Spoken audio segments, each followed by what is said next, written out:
Аз съм далаверджия. Пак ти ще правим гад, Брат! Искаш ли да изкараш много бързи пари?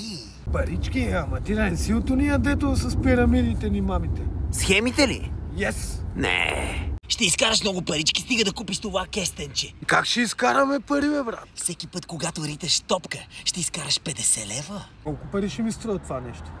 50 лева! 50 лева, викаш и ще спечелиме яко пари, а? Абсолютно. Дай. Ето. Поредния глупак. Прецака го. Ти само излага, бе, нали кажа, че като ритам топките ще спечеля пари, бе?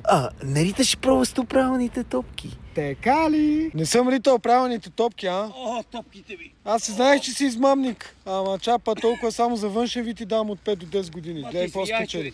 Гледай. Взимай си портмонето. И внимай другия път кого лъжиш.